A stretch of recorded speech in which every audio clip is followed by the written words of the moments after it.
Let's bring in, for a deeper dive, we got Jonathan Karl, our chief Washington correspondent. Rachel, we're going to stay with you and talk more here. I do want to pick up where you left off, though, talking about North Carolina and the controversy that's playing out in the governor's race there. You were talking to voters. How are they responding and reacting to all of this? A lot of them have some serious concerns about these allegations. They are not completely sold on Mark Robinson, even though they're behind former President Donald Trump. This is a critical state. You talk to the Trump campaign, they say this is absolutely vital. So having a Republican nominee for governor who's facing all these disturbing allegations in the final weeks is not something that Republicans want to see. It's notable that Senator J.D. Vance says that he has no plans to campaign with Mark Robinson, also said it's going to be up to the voters to decide, but still Trump not withdrawing his endorsement. That is fascinating. Not withdrawing the endorsement, but not out there campaigning with him. Rachel, thank you. And John, where do the polls put the race now? I mean, it's a jump ball. If you look at the 538 national average, Kamala Harris has a lead just under 3%. But remember, Hillary Clinton won the popular vote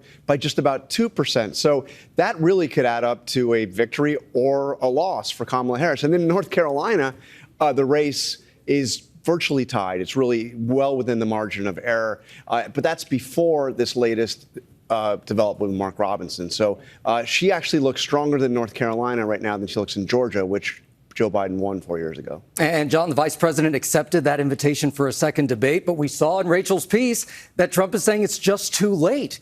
Does this hurt him or help him? Well, do you believe him? I mean, look, he said that he wasn't going to do our debate before he said he would do our debate. As Rachel pointed out, he said he'll debate anytime, any place. Look, in some sense, it's rational for him to say he's not going to debate again because Kamala Harris is the one that really needs another debate. People know who Trump is.